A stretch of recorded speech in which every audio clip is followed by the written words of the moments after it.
고맙습니다. 자, 오늘 성경에 대해서 살펴보려고 합니다. 자, 여러분 지금까지요 1강부터 5강까지 쭉 배웠는데 1강에서 5강까지가 다 사실이라고 해도요 성경이 안 믿어지면 여러분 다 말짱 도루묵입니다. 성경이 안 믿어지면 또 성경이 사실이 아니라면 여러분들은요 무엇을 믿고 신앙생활 하겠습니까? 그러니까 여러분 한마디로 근거가 사라지는 거예요. 여러분 밑에 터가 있어야 그 위에 집을 짓겠죠. 성경은 터와 같은 거예요. 터와 같은 거예요. 여러분 왜 그렇게 사람들이 증거가 하나도 없는 진짜 끔찍하리만큼 증거가 없는 진화론을 그렇게 믿고 싶어 할까요? 자, 진화론을 믿고 싶어 하는 이유는요 진화론이 복음인 거 아세요? 진화론이 복음이에요. 어떤 복음일까요? 죄를 범해도 벌할 신이 없다라고는 복음인 거예요. 우리들 믿는 복음은 뭐죠? 우리들 믿는 복음은 우리들의 죄를 해결해 주실 분이 있다. 이게 복음이잖아요. 근데 여러분 진화론이 주는 메시지와 복음은 뭐냐면 야, 네 마음껏 죄를 지어도 벌할 신이 없는 거야. 그건 거예요. 근데 여러분 또 그거 아세요? 그러니까 진화의 반대는 뭘까요? 자, 우리 지연씨 진화의 반대는 뭘까요? 네, 이렇게 생각하죠. 진화의 반대는 창조다. 틀린 얘기는 아닌데요. 여러분 진화의 반대는 성경인 거 아십니까? 왜냐하면 진화론을 그렇게 부인하는 이유가 뭐냐면 끝까지 그렇게 붙들고 물어지면서 진화론을 주장하는 이유 뭐냐면 여러분 진화론을 믿는 순간 성경이 다 거짓말이 되는 거예요. 아세요? 여러분 성경책을 딱 열면 창세기 1장 1절부터 안 믿어져요. 여러분 보세요. 진화론을 믿으면 창세기 1장 1절부터 안 믿어진다니까요. 태초에 하나님이 천지를 창조하시니라. 여러분 믿어져요? 진화가 사실이라면 창세기 1장 1절부터 거짓말이 되는 거예요.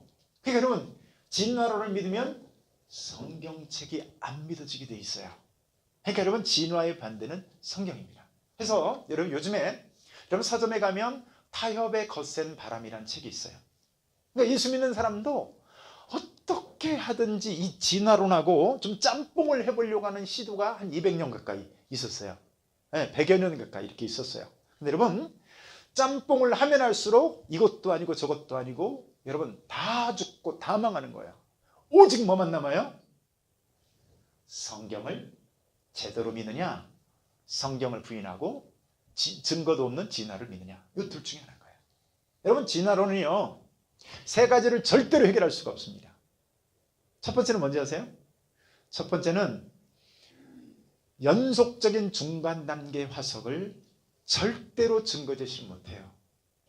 여러분 최근에 이렇게 크리스찬 기자가 창조과학자들에게 질문하다 뭐 이런 비슷한 그런 내용의 글이 있었고 또 거기 관련된 책도 나왔어요. 거기서 여러분 이 사람은 예수 믿는 사람인데 자기는 진화론을 믿는데요. 하나님이 전능하신데 진화라는 방법을 이용해서 진화라는 방법을 통해서 이 세상을 만드셨다는 게 그게 불가능한 일이냐? 이렇게 나오는 거예요. 그럴듯하죠. 근데 여러분 그 논리를 따라가다가 뭐가 나오는지 아세요? 성경이 다 거짓말인 거예요. 그래서 그 사람이 또 뭐라고 써내냐면 전이화석의 증거들이 이미 있고 계속해서 발견되어지고 있다. 이렇게 얘기한 거예요. 전이화석은 뭐냐면 연속적인 중간 단계 화석이 발견되어지고 있고 또 계속 발견되어지고 있다는 거예요. 여러분 충격적이죠? 저는 어떻게 얘기했어요? 전이화석이 있다고 해서 없다고 했어요? 전혀 없다고 했잖아요. 그러니까 크리스찬 학생이 질문을 했어요. 그 사람 페이스북에다가 그렇게 많이 있다면 하나만 증거 제시를 좀 해주시겠어요? 했더니 뭐라고 썼는지 아세요? 페이스북에다 답글을 공부 더 하고 와라 이렇게 쓴 거야. 잘못됐죠? 아니 잘못됐죠? 아니 증거가 있으면 말을 해줘야죠. 그래서 또 질문했어요. 그래도 하나만 좀 질문을 해주세요. 그랬더니 페이스북을 차단해버렸어요. 그리고 그 밑에다 뭐라고 썼냐면 어떤 한 창조를 믿는 미련한 청년 때문에 내 주말을 망쳤다고 이렇게 써놓는 거예요.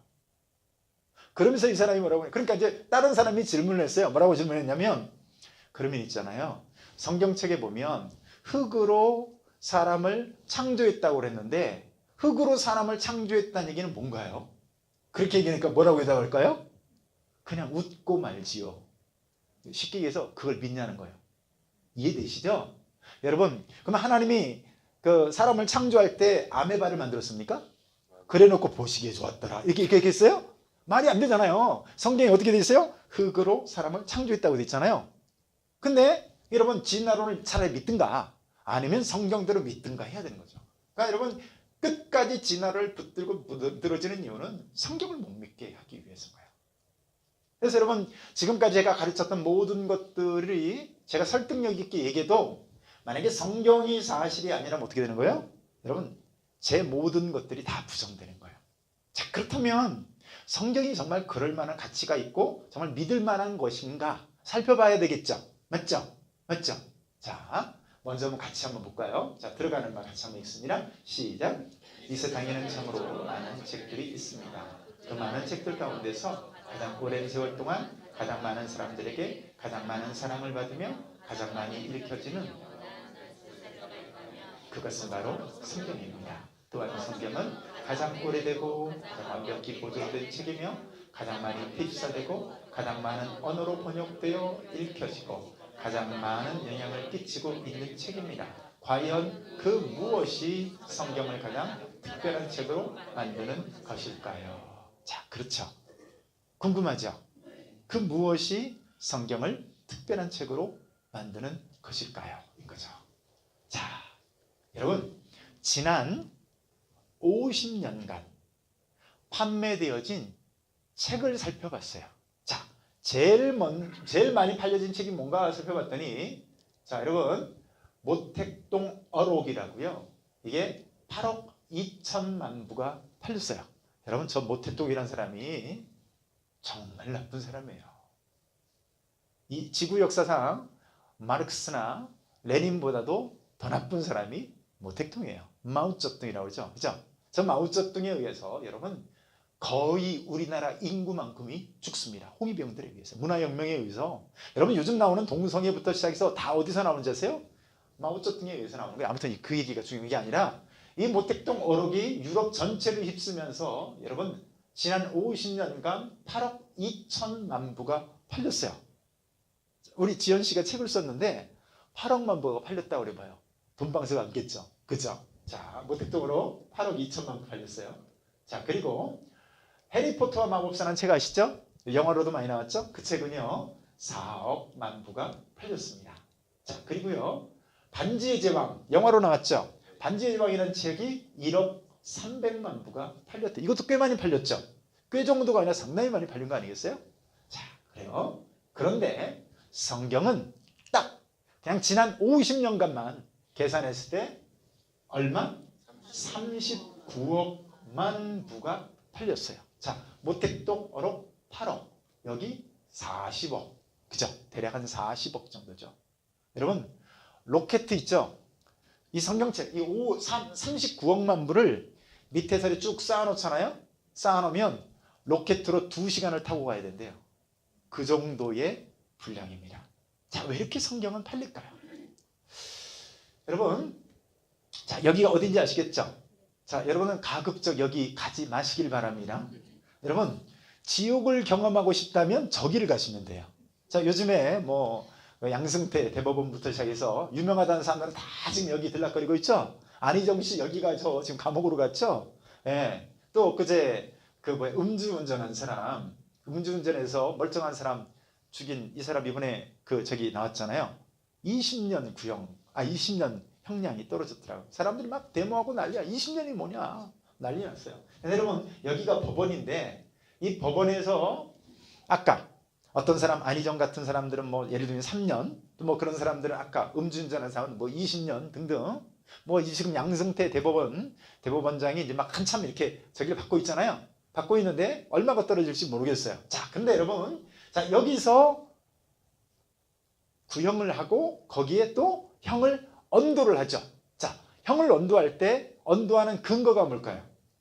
자, 뭐를 근거로 하시죠? 이거예요. 자, 이게 뭔지 아시겠죠? 육법전서. 자, 우리나라는 대한민국 법치주의 국가고 헌법이 있고 그 헌법에 법전이라는 것이 있어서 이 법전을 통해서 까다롭게 디테일하게 세세하게 만들어 놓고 이것에 근거해서 당신은 10년, 당신은 15년, 당신은 벌금 얼마, 뭐 집행유예 얼마 이렇게 딱 한단 말이에요. 그죠? 그리고 이게 우리나라는 1심, 2심, 3심 제도가 있어가지고 3심 제도까지 가서 결론이 나면 여러분 끝나요? 안 나요? 끝납니다. 자, 뭐를 근거로? 법전을 근거로 해서 여러분 이게 권위를 갖고 있기 때문에 여기에 대해서 불복해도요 어쩔 수가 없어요.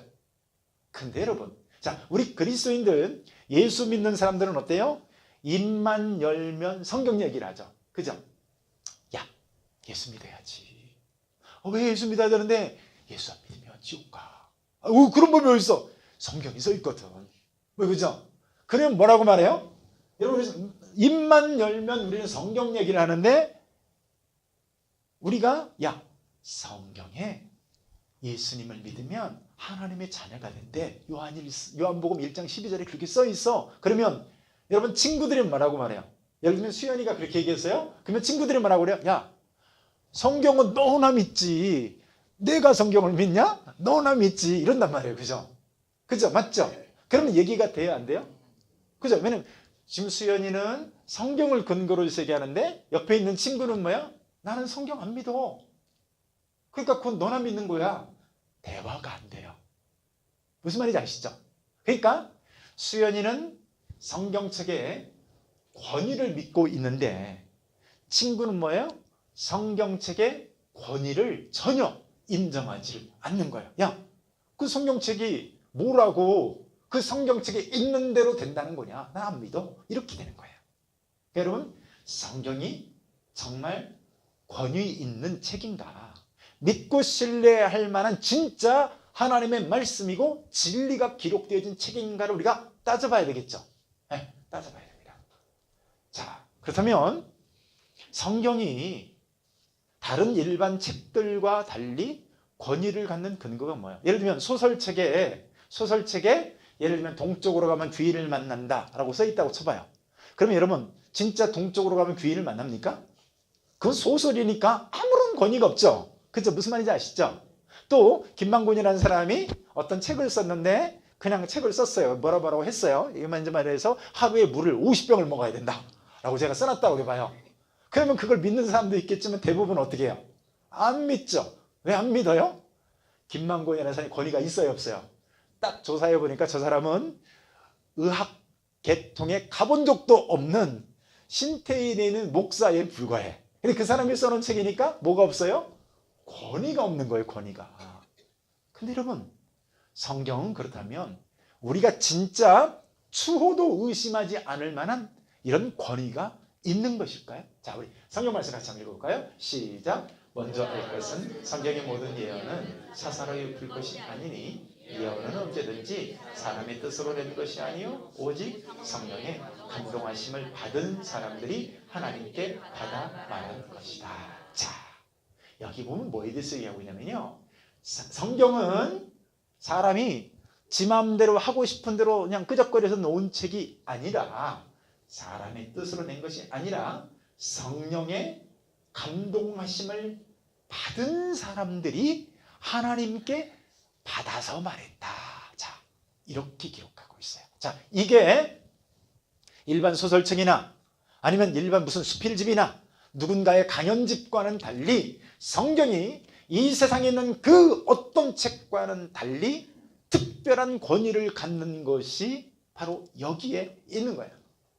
자, 뭐 때문에 성경이 권위가 있는 이유는요, 성경이 사람의 뜻이 아니라 계시되어진 하나님의 말씀이기 때문에 성경은 특별한 책이고 성경은 진리이고 성경은 1.1핵도 거짓말이나 오류나 허점이 없는 완벽한 하나님이 우리에게 주신 진리의 표준이다 이거예요.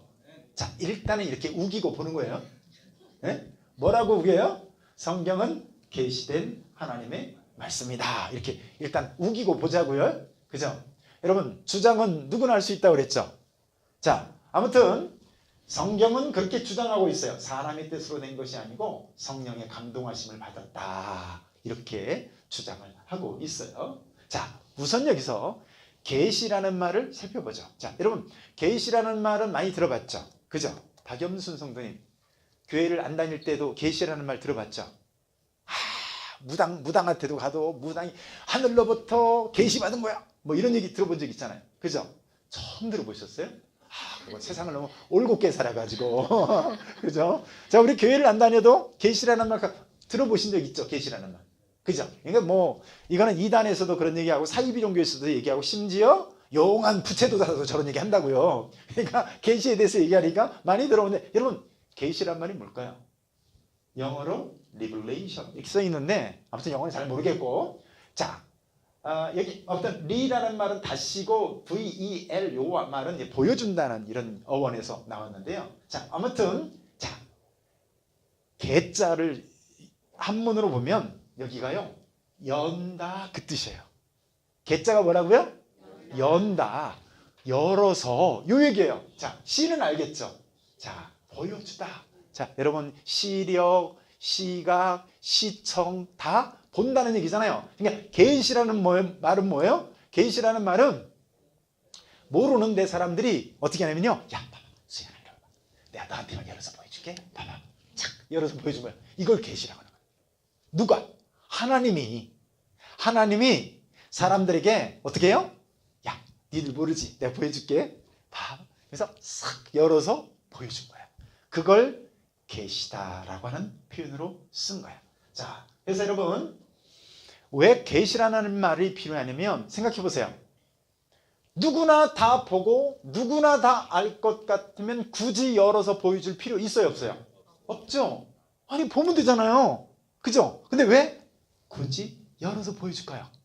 그 이유는 뭐냐면요, 여러분, 사람들은 하나님에 대해서 알 수 없기 때문에 그래요. 여러분 보세요. 여러분들이 교회 다니기 전에 하나님이 어떤 분인지 아셨나요? 자, 삼위일체 하나님이라는 것도 아직도 헷갈리신 분들이 계시거든요. 그죠? 여러분, 그러니까 하나님이 어떤 분인지를 잘 모르죠. 예수님도 모르고 모른단 말이에요. 그러니까 모르기 때문에 알려준다는 건데 왜 모를까요? 모르는 이유는 이거예요. 우리와 하나님이 너무 차원이 다른 거예요. 차원이 다르면 존재를 인식하지 못합니다. 자, 제가요, 천안에 있을 때 어디 급하게 신방 가기 위해서 자동차를 타고 푹 갔어요. 딱 주차장에서 내려서 주차를 하고 계단을 올라가려고 하고 지하 주차장에 보니까 개미들이 막 우글우글 대고 있어요. 내가 한번 얘기한 것 같기도 하고, 개미들이 막 우글우글거리고 있어가지고 얘네들이 뭐하나 싶었더니 막 수백 마리, 수천 마리 개미들이 막 왔다 갔다 막 바빠요. 뭐 때문에 바쁜지는 모르겠는데 가만히 살펴보니까 빵 조각을 이쪽에 있는 카스테라를 저쪽에 있는 구멍에다가 옮기려고, 야, 총 모으라고 그래. 야, 이열 종대부터 시작해가지고 막 지들끼리 난리 브루스를 치고 있는 거야. 내가 이렇게 쭈그리고 우리가 앉아가지고 이러고 쭉 쳐다보고 있는데 개미들이 저 알까요, 모를까요? 모르죠. 왜 모를까요? 개미하고 저하고는 뭐가 달라요? 차원이 같다고만 해봐라. 개미하고 나하고 차원이 다른 거예요. 차원이 다르니까 밑에 있는 개미들이 내가 이렇게 쭈그리고 앉아있는데도 얘네들은 나를 전혀 이해를 못해요. 근데 여러분, 기적이 일어난 거 있죠? 기적. 여러분, 어떤 기적이 일어난지 아세요? 제가 카스테라를 집어서 구멍에다 옮겨줬어. 얘네들이 뭐라고 하냐면 기적이다, 기적이 일어났다 그러면서, 여러분, 지난날에 방탕하던 삶을 정리하고, 여러분, 제 입장에서는 이건 기적이에요, 아니에요? 상식이에요. 근데 얘네들 입장에서는 뭐예요? 기적인 거죠. 여러분 보세요. 왜 개미가 김만곤이라는 존재를 이해하지 못할까요? 얘네들하고 저하고 차원이 너무 다른 거예요. 이렇게 차원이 다르면 인식하지 못합니다. 우리 형경이가요, 너무 예뻐요. 할렐루야. 네, 형경이가 저렇게 예쁜데요, 여러분, 저같이 못생긴 사람이나 예쁜 형경이나 공통점이 있어요. 우리 몸 안에 세균이 산다는 거예요. 맞죠? 이쁜 미인은 세균이 안 사나? 세균 살죠? 세균이 살아요. 내 몸 안에. 여러분 얼굴에 얼굴 진드기도 있고 뭐 대장균도 있고 우리 몸 안에 온갖 세균들이 다 살고 있어요. 근데 여러분 생각해 보세요. 내 몸 안에 살고 있는 세균이, 예를 들면 우리 형경이하고 함께 살고 있는 세균이 있어. 그지? 그러면 그 세균이 형경이 존재를 인지할까요? 못할까요? 못하지. 없어서 못하는 거야? 차원이 다른 거야? 차원이 다른 거죠. 예를 들면요. 이거하고 똑같아요. 하나님이 우리하고 차원이 너무 다르다고 생각을 했는데 우리 김현수라는 분이 하나님 여기 있지롱 하고 하나님 찾아내서 그러면 그건 하나님이 아니에요? 아닌 거예요. 인간은요 하나님을 알 수가 없어요. 하나님을 인식할 수도 없고 알 수 없고, 예를 들면 인간의 머리로 하나님에 대해서 모든 것을 다 알 수 있다. 그거는 이미 신이 아닌 거예요. 생각해 보세요. 우리 뇌를 끄집어내서 딱 보면요 딱 두부 한 모만 해요. 얼마만 해요? 두부 한 모만 해요. 물론 얼마나 대갈장군이냐 아니냐에 따라서 두부의 크기가 달라지지만 꺼내놓고 보면 두부 한 모만 해. 근데 여러분 이거 하나로 우주를 창조하신, 여러분 우주가 얼마나 미세 조정되어 있는지 설명했죠. 그렇게 미세 조정되어 있는 우주를 디자인하신 그분을 다 안다고 하면 말도 안 되는 소리예요. 하다못해 우리 주아도 엄마 아빠를 다 이해 못하는데, 예. 오늘이 발렌타인데이 였나 봐요. 안타깝게도 저는 그 초콜릿을 못 받았습니다. 근데 주아가 받아가지고 왔어. 주아 오빠를 이제 주고 왔더라고요. 왔는데 이제 주아가 이제 지금 4살이잖아요. 4살. 4살인데 신났어요. 이쪽에는 꽃 들고 이쪽에는 그 스틱으로 된 이런 초콜릿 들고 또 주머니에 2-3개 넣고 막, 제가 급히 뭐 일이 있어가지고 마트를 좀 갔다 오는데 우리 가족이 간 김에 식사도 하고 그리고 좀 급히 좀 왔어요. 근데 갔는데 주아가 우리 주아 알죠? 항상 수건 갖고 다니는 거 알죠? 수건은 들어야 되겠지, 꽃은 들어야 되겠지, 막대로 된 초콜릿 서너 개는 해야지. 어쩔 줄을 모르는 거야. 그러니까 주아야 아빠가 들어줄게. 싫어. 왜 싫다고 그래요? 아빠가 뺏어 먹을까 봐. 지금 내 의도는 뭐예요? 주아야 너 들기 힘드니까 아빠가 잠깐 들어줄게. 하다못해 주아하고 나하고 4살하고 제 나이는 28살인데요. 여러분 별로 차이가 안 나는데도 그렇게 이해를 못한다니까요. 이해되시죠? 차원이 다르면 알 수가 없어요. 방법은 한 가지밖에 없어요. 뭐냐면 알 수 있도록 열어서 보여주는 방법밖에 없어요. 요즘 우리 주아가요 말이 제법 늘었습니다. 할렐루야. 아멘 안 하신 분들 뭐예요? 계속 말을 못하면 되겠어요? 근데 우리 주아가 이제 말이 좀 늘어가지고 막 말을 해요. 그래서 제가 전략을 바꿨습니다. 저는 영어로 말하는 거예요. 예를 들면 아까도 이제 주아가 엄마 언제 와요? 그러면 Mom will be back soon. 그러니까 얘가 벙쪄가지고 여기 있어요. 그러면 이제 지는 한국말로 말하면 나는 일부러 영어로 막 대답하는 거예요. 왜 그럴까요? 영어 좀 미리 조기교육 시켜줘 보려고 하는 거예요. 얘도 보니까 지도 한국 사람이라고 한국말로만 알아듣고 영어로 말하면 못 알아듣는다? 영어로만 하면 못 알아듣는 거예요. 근데 이제 이렇게 영어로 이제, 그러니까 근데요 제가 계속 영어로 말할까요? 저도 물론 영어에 한계가 있으니까 못하기도 하지만 어때요?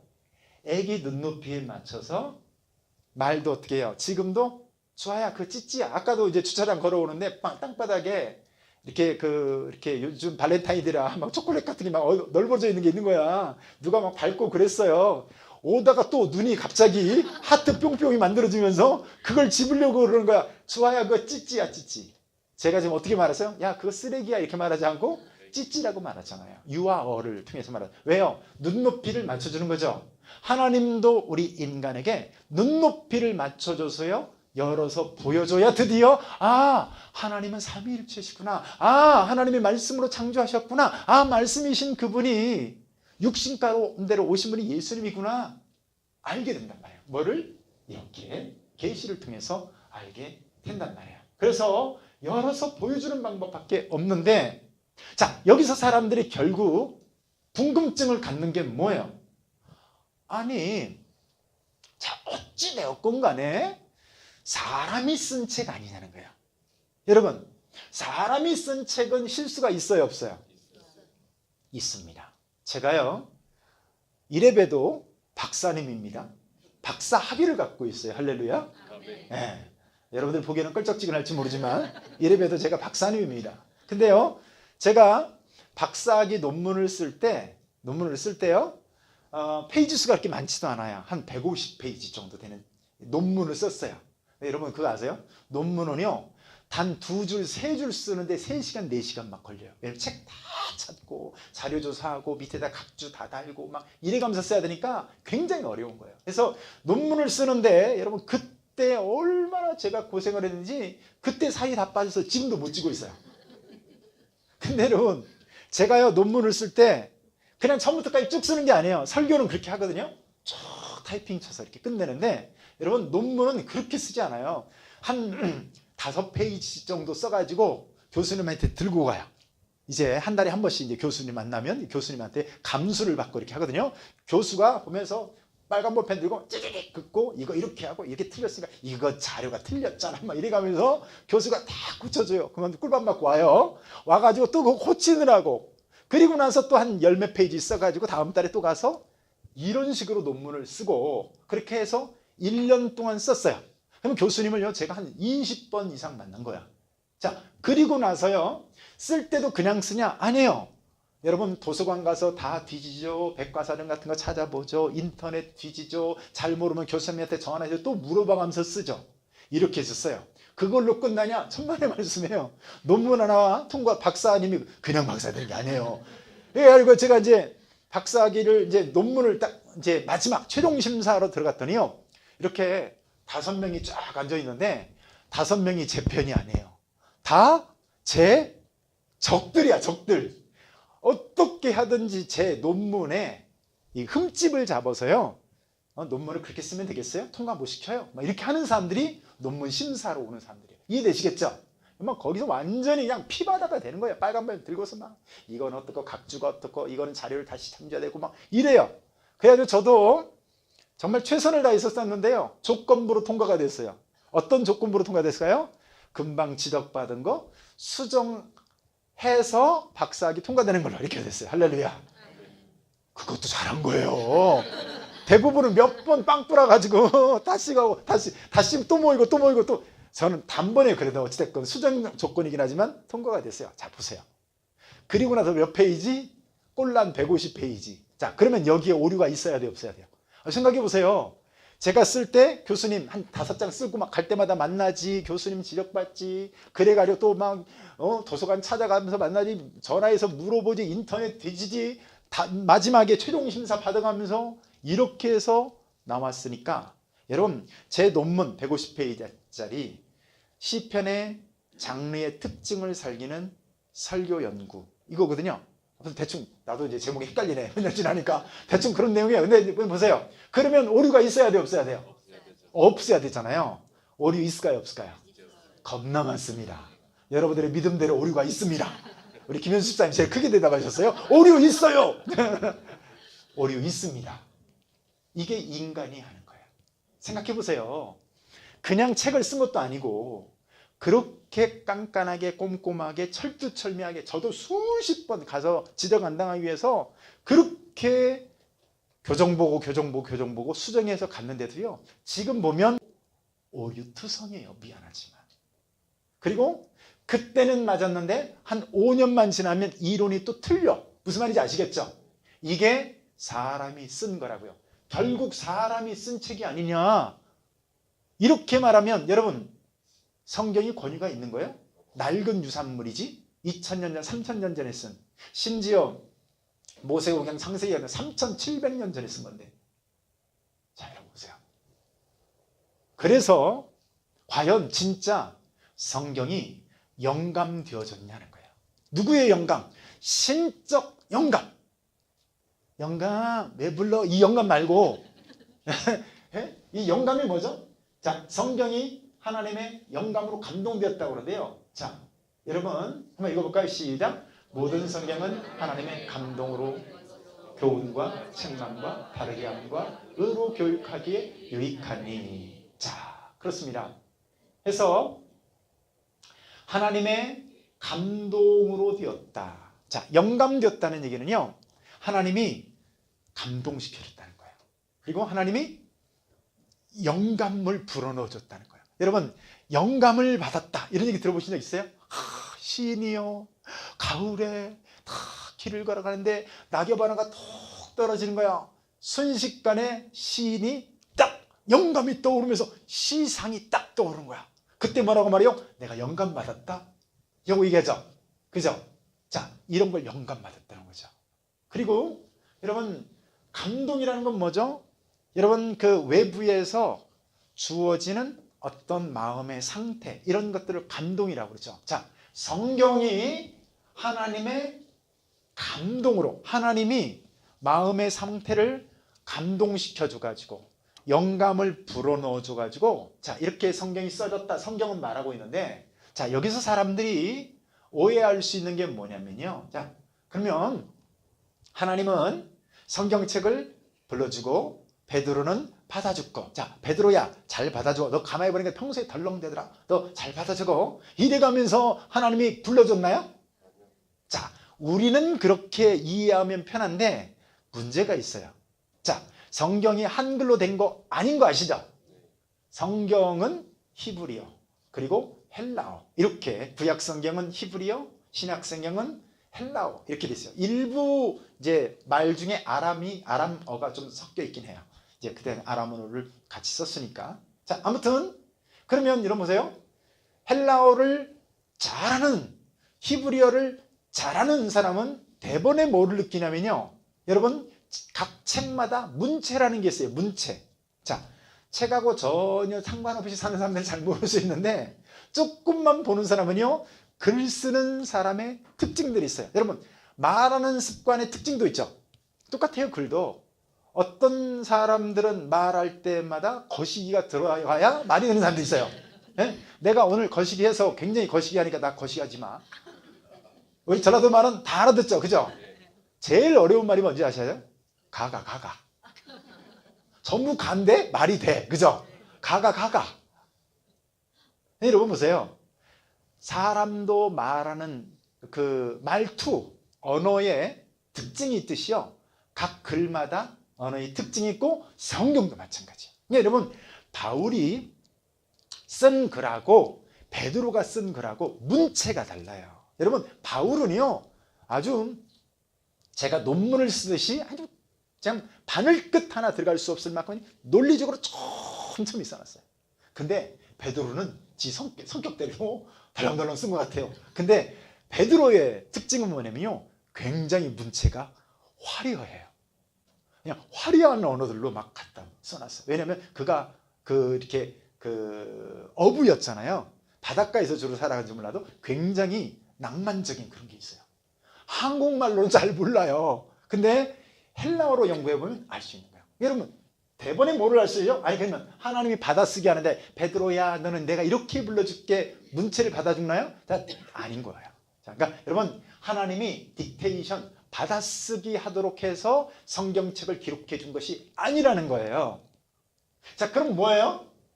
하나님이 감동시켜 줬다는 거예요.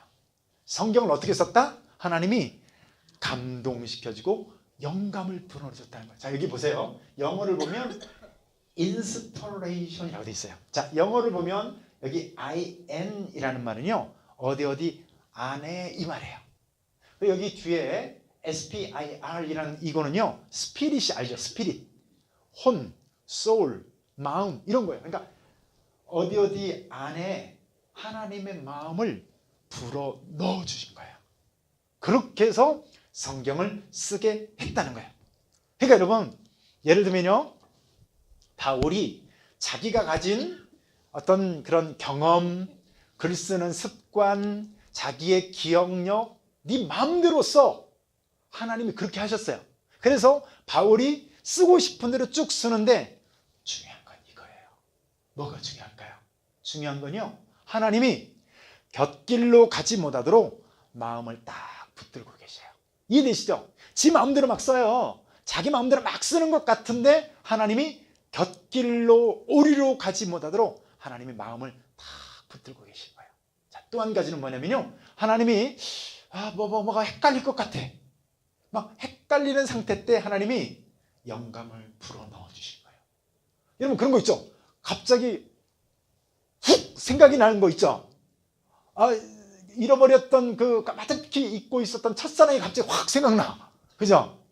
이런 것처럼 전혀 생각지 못했는데 갑자기 하나님께서 생각날 수 있도록 마음을 확 불어넣어 주시고요, 생각나게 해주시고 곁길로 가지 못하도록 마음의 상태를 주관해서 보호해 주시고, 자, 이런 것들을 영감받았다, 감동받았다. 그러니까 성경은 이렇게 하나님의 감동으로, 하나님의 영감에 의해서 쓰여졌다는 거예요. 자, 이해되시죠? 자, 성경은 받아쓰기 했다? 받아쓰기 아니다. 성경은 그럼 어떻게? 하나님이 감동을 주시고 영감을 불어내서요, 하나님이 생각나게 해주신 거예요. 여러분 설교도 성경책만큼 영감을 받거나 이렇게 감동을 받은 건 아닌데요, 여러분 저도 제가 설교 준비를 하지만 하나님이 설교 준비를 돕고 있다는 걸요 너무 많이 느껴요. 너무 많이 느껴요. 자, 여러분 예를 들면 이런 거예요. 여러분 제가 설교할 때, 예를 들면 서론 들어갈 때 김만곤 목사의 설교의 특징이 하나 있어요. 우리 지현 씨 뭔지 알 것 같아요? 뭘 것 같아요? 네, 이렇게 다 알면서 이렇게 하는 거예요. 여러분 제가 서론을 늘 삶의 청중의 삶의 스토리로 시작하죠. 그죠? 거의 99.9%는 그렇게 설교를 해요. 근데 여러분 그게 굉장히 어려워요. 제 설교 주제와 꼭 맞는 삶의 예와 스토리를 찾는 게 쉬울까요, 어려울까요? 어려워요. 그래서 막 이제 생각이 안 나서 이렇게 고민하고 있는데 갑자기 카톡이 까똑 하고 울려요. 카톡을 어떻게 울려요? 까똑 하고 울리잖아요. 카톡을 딱 열어보면 거기에 내가 지금 서론으로 쓸 내용이 금방 따끈따끈하게 온 거야. 이해하세요? 이게 한두 번이 아니에요. 이런 게 한두 번이 아니라고요. 아무 생각 없이 이제 설교에 대해서 고민하고 있다가 그냥 아무 책이나 책을 딱 뽑아요. 그냥 뽑았어요. 그냥 괜히 눈에 띄어. 주제와 상관없는 주제 제목이에요. 쭉 뽑아서 그냥 옛날에 봤던 책이니까 주르륵 넘기는데 갑자기 탁 쓰는 것이 있어요. 뭐라? 보면은 거기에 뭐가 있어요? 내가 지금 설교에 써야 될 예화나 내용이 거기 들어있는 거예요. 자, 여러분 이게 지금 어떤 의미인지 아시죠? 김만곤 목사가 설교를 준비는 하긴 하지만 누가 돕고 계시다? 하나님이 영감을 주시고 하나님이 감동해 주시는 거예요. 근데 저는 설교 준비는 하나님이 완벽하게 그렇게 해주시진 않아요. 왜냐면 저의 철저한 자유의지를 존중해서 그렇게 하게 하셔요. 또 그렇게 해도 되고. 근데 하나님이 제가 힘들어할 때 그렇게 하신다고요. 이해되시죠? 그래서 제가 설교 준비 들어가기 전에 대부분 느끼는 건 뭐냐면요, 여러분 김만곤 목사가 설교 준비를 딱 주일 오전 예배에 본문을 딱 놓고 있으면 머리가 하얘요. 이해되세요? 저는 제가 여러분들 볼 때는 평생 설교하고 입만 열면 입이 주르르 나올 것 같죠? 성경 본문을 보면 하얘요. 멍 쪄 있어요. 이해되세요? 근데 막상 설교를 딱 시작하면 하나님이 막 생각나게 해주세요. 하물며 설교 준비도 이런데 하나님이 인간들에게 하나님의 계시를 통해서 인간에게 절대로 오류가 없는 하나님의 말씀을 줄 때 어떻게 주세요? 영감시켜 주시고 조명시켜 주셔서 오류가 나지 않도록 마음의 상태를 붙들어 주시는 거예요. 할렐루야. 자, 이게 하나님이 그렇게 감동시켜 줬다는 거예요. 성경은 그렇게 쓰여졌다는 거예요. 그래서 성경은 창세기부터 요한계시록까지 단 1.1획도 단 한 글자도 오류가 있다 없다? 없다. 자, 우선 우기고 보는 거예요. 자, 일단 오류가 없다. 근데 여러분 한국어로 된 성경은 오류가 있을까요, 없을까요? 미안하지만 있습니다. 뭐 받침도 틀리고 띄어쓰기는 말할 것도 없고. 무슨 말인지 아시죠? 제가 얘기하는 건 뭐예요? 처음에 하나님께서 영감을 불어넣으셔서 첫 번째로 쓴 사도 바울의 로마서, 시편을 쓴 시편 저자의 그 시, 이것은요 오류가 없어요. 자, 그렇다면 중요한 건 뭐예요? 이렇게 영감을 주시고 생각나게 해주시고 격길로 가지 못하도록 보호해 주셨는데, 그렇다면 중요한 건 뭐예요? 제가 지금까지 주장을 했죠. 근거는 안 됐잖아요. 주장을 했잖아요. 근거는 뭐냐? 증거는 뭐냐? 정말 그렇다는 근거가 있냐? 증거가 있냐? 당연히 그렇게 물어보겠죠. 수연이가 아까 그 친구한테 얘기했는데 난 안 믿거든? 아, 성경 진짜야 라고 하면 뭐라고 물어봐요? 수연아, 증거 있어? 이렇게 묻잖아요. 그죠? 증거 있어? 맞죠? 자, 여러분, 증거가 있다면 뭘까요? 그게요, 성경이 보여주는 통일성입니다. 자, 이게 뭔 말인가 하냐면요, 여러분 보세요. 성경은요 자그마치 1600년 이상의 긴 기간에 의해서 기록되어졌습니다. 자, 김만곤 목사는 논문을 쓸 때 딱 1년 걸렸어요. 와, 천재야, 천재. 박사학위 논문을 1년 만에 썼어. 천재야, 이거는 진짜. 제가 얼마나 대단한 사람인지 아세요? 박사학위 코스가, 여러분 보세요, 3년 동안 박사학위 코스웍을 해야 돼요. 김만곤 목사는요, 오늘 자랑 좀 해야지. 김만곤 목사는요 2년 만에 코스웍을 끝내버렸어. 그 2년 만에 끝내는 거에, 여러분 보세요, 거기에 헬라어 시험이 있죠. 거기에 그 독일어 시험 패스해야죠. 영어 시험 패스해야죠. 여러분, 그리고 여러분 제 전공 시험까지 패스해야죠. 그리고 그 코스웍을 다 제가 했어요. 2년, 3년짜리를 2년 만에 마쳤어요. 그리고 남은 1년 동안 논문만 썼어요. 논문만. 그래가지고 총신대학교 박사과정에서요 김만곤 목사가 전설로 남아 있습니다. 아멘 해주셔서 감사합니다. 저하고 박사학위를 같이 받았던 최영인 목사하고 딱 둘만 3년 만에 코스웍과 논문까지 통과한 사람이 지금까지 딱 2명이에요. 지금도 그 기록이 안 깨지고 있어요. 제가 박사학위 받은 지 한 5, 6년 됐거든요. 제 전에도 없었고 이후에도 그런 적이 없어요. 지금 전설로 회자되고 있습니다. 중요한 건 그 얘기가 아니라 1년 동안밖에 안 썼는데 거기에 뭐가 많다? 오류가 여기저기 많다. 근데 여러분 1600년이란 기간 동안에 여러분 성경이 기록되어지는데요, 여러분 중요한 거는 기록 인물이 40여 명이나 돼요. 자, 이게 왜 중요한지 아세요? 여러분, 서로 다른 문화 가운데에서 40여 명이 저자들이 있는데요, 보세요. 이 저자들이, 자, 오늘날 같으면 어때요? 내가 마태복음을 쓰는 저자고, 그죠? 우리 김현수 집사님이 마가복음을 쓰는 저자예요. 오늘날 같으면 어때요? 야, 내가 지금 이렇게 쓰려고 그러는데 너는 이렇게 써라. 휴대폰으로 통화하고, 그죠? 문자 메시지 주고받고 이메일 보내가지고 서로 비교 테스트하면 쓸 수 있겠죠? 저 시대는 미안하지만 그게 불가능했어요. 이해가 뭔지 아세요? 어떤 사람은 토굴 속에 갇혀서, 지하 토굴에 갇혀서, 예레미야 같은 사람은 그런 데서 쓰고요. 여러분, 요한 같은 사람은 저쪽 반모섬 같은 곳에 유배되어져서 막노동하다가 하나님의 계시를 받아서 요한계시록이라는 책을 쓰는 거야. 이해되시겠죠?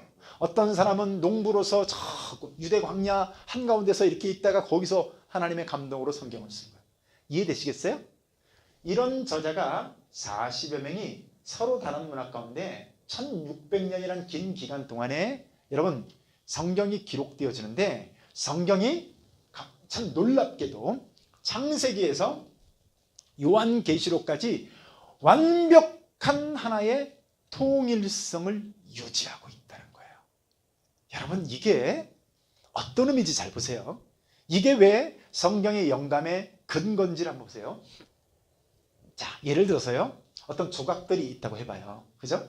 조각들이 있는데, 자, 우리 그 지연자매가 그냥 지연자매 하고 싶은 대로 눈 크기, 전문용어로 눈깔을 만들었어요. 그죠? 그 옆에 있던 우리 은희자매가 전혀 상의 안 했어요. 200년 뒤에 우리 은희자매가 귀를, 전문용어로 귀때기를 만들었어요. 크기, 모양, 색깔 그냥 하고 싶은 대로 만든 거예요. 그리고 나서 또 한 500년 지난 뒤에 우리 박염순 성도님이 이제 코를 만들고 싶은 대로 만들었어요. 클레오파트라 코를 만들든 매브릭 코를 만들든 무슨 말인지 아니 들창 코를 만들든 만들고 싶은 대로 만들었어요. 자, 이런 식으로 눈, 코, 입, 귀 만들었는데 어느 날 그러니까 지금 전혀 상의했다 안 했다? 안 했다. 근데 1600년이 지난 뒤에 우리 형제님이 용현이 형제가 이것들을 그대로 다 수거해서 이렇게 40여 명이 지들 멋대로 만든 것을 딱 붙여놨더니 이게 나왔어요. 할렐루야. 그림이 뭐가 이상하죠? 왜 옷을 입고 있어요? 민망하니까. 남사 싫으니까. 얘가 좀 발가벗고 있거든요. 그래서 시험에 들지 말라고 제가 파란 옷을 입혀놨습니다. 네, 보세요. 아무튼 자, 이런 멋진 다비드상이 나왔다. 자, 이게 가능합니까? 불가능합니까? 불가능해요. 왜요? 상의 안 했는데 서로 짜 맞추지 않았는데 이게 그냥 딱 갖다 모아놨더니 얘가 나올 수 있어요? 불가능하다는 거예요. 만약에 이게 나왔다면은 무엇을 증거하고 있는 건지 아세요? 이거예요. 감독, 원 디렉터, 하나의 감독에 의해서 이게 만들어졌다는 거예요. 자, 문제는 뭐냐면 성경이 몇 년 걸렸다? 1600년 동안. 자, 여러분 보세요. 그러면 1600년 동안 감독질을 할 수 있는 사람이 있어요, 없어요? 김균희 입사님 1600년 동안 감독하라면 하겠어요? 한 50년에 내는 못 하겠다. 그냥 죽어버려 그냥. 그러니까 보세요. 1600년 동안 감독할 수 있는 존재는 누구밖에 없어요? 하나님밖에 없는 거예요. 그러니까 창세기에서 요한계시록까지 완벽한 이런 멋진 다비드상이 나올 것처럼 만들어졌다면 어때요? 성경이 그렇다면 여기에는 한 분의 의지와 한 분의 아이디어와 무슨 말인지 아시죠? 이런 감독에 의해서 성경이 만들어졌다 그 얘기인 거예요. 여러분 최신 영화들입니다. 자, 작년하고 이제 PPT가 업데이트 됐습니다. 여러분 보면 이게 무슨 영화예요? 트랜스포머라는 영화죠. 자, 이 영화는 이제 기대감이 큰 영화 알리타라는 영화죠. 여러분 트랜스포머 영화 보신 적 있어요? 우리 두 번째 우리 연정리에 사시는 분들은 저게 뭐던가 하고 이러시는데요. 여러분 영화관 가보면요, 얘네들이 자동차가 막 달려가다 자동차가 벌떡 일어서요. 그런데 막 바퀴 뒤집어지고 해가지고 막 로봇이 이런 로봇이 되는 거야. 이야, 기가 막혀요. 자동차가 막 달리다가 갑자기 일어서면서 막 뒤로 몇 바퀴 돌면서 짜자자자자자 해가지고 이런 로봇가 만들어져요. 여러분 그냥 카메라 들고 아무나 따라다니면 이런 영화 나오나요? 안 나오는 거 아시죠? 이 알리타 영화 안 봤습니다. 아직 안 봤어요. 근데 이 알리타라는 영화 안 봤지만 명백한 하나의 제가 확신을 갖고 있는 게 있어요. 그게 뭘까요? 저기에 감독이 있다는 거예요. 알리타 저기 티저 영상 보면 그 경기장 안에서 막 이렇게 자동차 같은 거 다니면서 이러면 기가 막힌 장면들 나와요. 자, 근데 그런 장면들이 어때요? 그냥 카메라 들고 찍으면 그거 나오나요? 아닌 거 아시죠? 자, 시작부터 끝날 때까지 영화가 하나의 어때요? 여기에 시나리오가 있고 시나리오가 영화가 될 수 있도록 철두철미하게 NG, no good, cut 이래가면서 여러분 영화가 완성이 돼야 되겠죠. 안 봤지만 뭐가 있어요? 감독이 있고 시나리오가 있겠죠. 트랜스포머 저 시나리오 작가 누군지 몰라요. 알리타 시나리오 작가 누군지 몰라요. 그래도 시나리오 있을까요? 없을까요? 있겠죠. 감독 있어요? 없어요? 있습니다. 반드시입니까? 반드시예요? 여러분 100만 원 내기 해요? 네, 내기해도 좋습니다. 감독이 있습니다. 하물며 이런 영화 하나도 처음 볼 때는요 기가 막혀요. 제가 세상에서 제일 재밌게 본 영화는 아니고 드라마였는데 중국 드라마였습니다. 의천도용비라고 중국 무협 그 드라마가 있었어요. 이제 그 드라마 말고 사실은 이제 제가 소설을 먼저 봤었는데 영웅문 3편 의천도룡기를요, 군대에 있을 때 제가 3편까지 보다가 휴가를 나왔어요. 여러분, 휴가 나오면 어때요? 군대 들어가기 싫잖아요. 군대로 도로 들어가고 싶은 거야. 너무 재밌어가지고.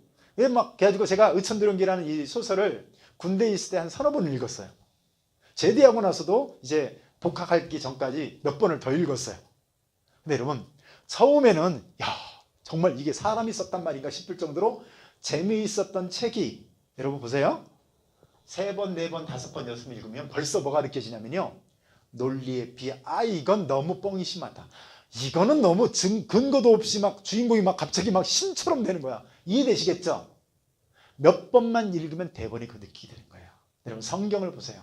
성경은 수많은 무신론자들, 반기독교적인 사상가들, 독재자들, 기독교를 미워하는 사람들에 의해서 성경이 끊임없이 공격을 받았습니다. 공격은 아무나 할 수 있어요.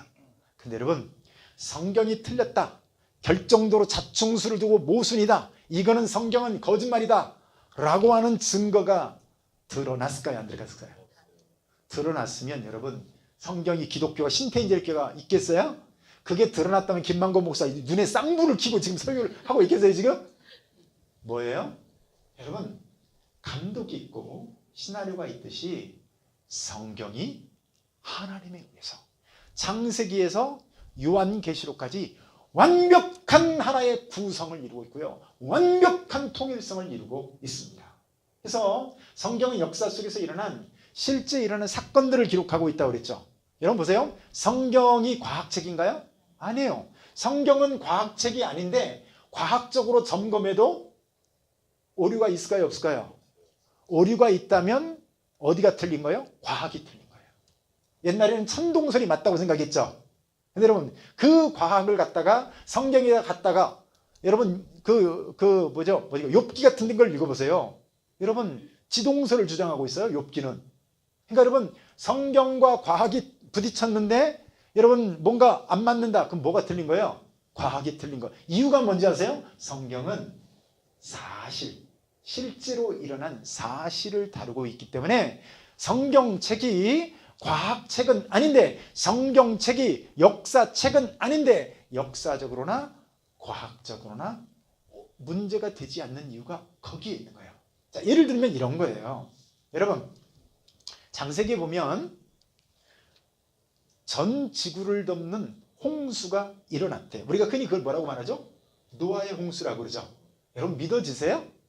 노아 홍수가 일어났대요. 홍수가 일어나는 정도가 여러분 신태임만 일어난 정도가 아니라 전 지구를 물로 다 덮을 뿐만 아니라 모든 산들을 다 뒤덮어서 한 생명체도 살 수 없대요. 여러분, 지성인이라면 이거 믿기가 쉬워요, 어려워요? 좀처럼 어렵습니다. 좀처럼 어려워요. 여러분, 제가 이 노아의 방주만 2시간 동안 강의할 수 있어요. 자, 결론부터 얘기하면 노아의 방주는 완벽한 역사적인 사실입니다. 근데 여러분, 노아의 방주가 사실이라면요, 어떤 얘기가 되는지 아세요? 그 당시에 노아의 방주 시대 때, 노아 시대 때 몇 명 정도 인구가 살았을 것 같아요? 여러분, 적어도 10억에서 많게는 100억이 살고 있었어요. 적게 잡아도 그래요. 그 중에서 다 죽고 여기 5사람, 6사람, 7사람, 우리 박영순 성도님까지만 살고 다 죽은 거야. 앉기를 잘 앉아야 돼. 그러니까요. 이해가 되세요? 그러면 여러분, 이것이 실제로 역사 속에 일어났어야 돼, 안 일어났었어야 돼요? 성경에 일어났다고 하니까 실제로 일어났어야 되잖아요. 오늘날 사람들이 이거 믿어져요? 잘 못 믿습니다. 근데 여러분, 보세요. 여러분, 그 노아의 방주가 무슨 대충 배 하나 그냥 아무렇게나 노아가 망치 들고 와서 뚝딱뚝딱 만든 것 같죠? 천만의 말씀이에요. 성경책을 읽어보면요, 설계도를 하나님이 주십니다. 야, 길이는 몇 자로 하고 그 다음에 높이는 몇 큐빗으로 하고 등등 이렇게 각 큐빗마다 3층으로 만들며 창문은 어떻게 넣을 것이며 역청은 어떻게 바를 것이며 노아에게 다 일러줬어요. 할렐루야. 다 일러줬어요. 여러분, 대충 볼까요? 여기 보면요, 그냥 이렇게 배가 있다고 사실은요, 길이가 이것의 한 3배 정도 깁니다. 아주 길어요. 이렇게 아주 길어요. 긴데 그냥 보기 좋게 이렇게 대충 해놓고, 자 여기 보면요 설계 비율이라는 게 있어요. 여러분 배가요, 여러분 대충 뚝딱뚝딱 만들어 놓으면 그게 배가 됩니까? 그냥 애들이 만드는 돛담배는 되는데요, 적어도 물에 뜰 정도 노아의 방주의 배 크기가 얼마나 되는지 아세요? 여러분 축구장 크기 아시죠? 축구장 크기보다 더 깁니다. 전주에 가면 월드컵 경기장 있어요 없어요? 있죠. 전주에 있는 월드컵 경기장보다도요 길이가 더 길어요. 여러분 생각해 보세요. 지금부터 4,000년 거의 5,000년 가까이 된 그때에 이미 이런 배를 만들었다는 게 지성인들이 믿어져요 안 믿어져요? 그러니까 사람들이 진화론을 믿으려고 하는 거예요. 이해되시죠? 지성인들이 잘 못 믿는 거예요. 근데 잘 보세요. 자 여기 보면 설계 비율이라고 제가 써놨죠. 자 미터로는 150m. 야 150m야. 여러분 100m 달리기 해보셨죠? 수연아 100m 달리기 하고 나면 더 이상 살기가 싫지. 이러느라고 더 이상 살기가 싫잖아. 근데 150m 길이에요. 여러분 축구장 길이보다도 더 긴 거예요. 근데 아무튼 자 150m, 높이가 15m, 길이가 이 넓이죠. 폭이 25m예요. 자 이것을 큐빗, 1큐빗, 2큐빗, 큐빗이요 이거요. 이렇게 무릎 여기 뭐라고 그러지? 팔꿈치. 치매가 와가지고 팔꿈치 끝에서 손가락 끝까지를 이거를 큐빗이라고 하나. 큐빗. 그래서 이해되시죠? 네, 보면 큐빗으로 보면 300큐빗. 이 길이에요. 길이. 여기서 여기까지 길이. 이게 300큐빗. 높이가 30큐빗. 그리고 넓이가 50큐빗. 300 그리고 30, 50. 자, 대충 기억해놔 봐요. 자, 제가 왜 이 말씀을 드리냐면요. 여러분, 가장 최근에 가장 큰 배가 만들기 시작한 게 언제냐면요. 자, 여기 보면 여기 그레이트 브리튼이라고 1843년도에 여러분 이 길이 그러니까 88m 되는 길이의 배가 처음 만들어졌어요. 자, 아까 노아의 방주 몇 미터? 150m. 최신 항공모함 기술로 만들었는데 몇 미터? 90m가 안 돼. 이해되시죠? 이러니까 과학자, 이러니까 조금 배웠다는 사람들이 성경을 믿기가 힘들죠. 자, 근데 얘를 큐빗으로 바꿔나봤더니요. 자, 보세요. 얘가 200, 피트로 계산해 보면, 왜냐면 얘하고 알기 쉽게, 얘가 우선 비율만 따지면 돼요. 얘가 거의 300피트죠. 이해되시죠? 거의 300피트, 50피트, 30피트잖아요. 자, 얘 보세요. 얘가 300큐빗, 51피트가 50큐빗, 32피트가 얘가 30큐빗. 이해되시죠? 이게 뭐예요? 설계 비율입니다. 여러분들은 그러거나 말거나 30이나 50이나 100이거나 뭔 상관이나 배고파 죽겠는데 여러분들은 그 표정인데요. 전문가들은요.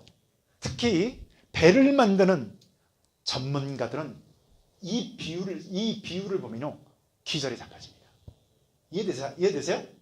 이거를 발견한다는 게 쉬울 것 같죠? 천만의 말씀이에요. 아주 어려워요. 여러분, 왜냐면 여러분 노아의 방주가 사실인가 해가지고 노아의 방주 이 비율로 그 모형 배 있죠. 축소해가지고 모형 배를 만들었어요.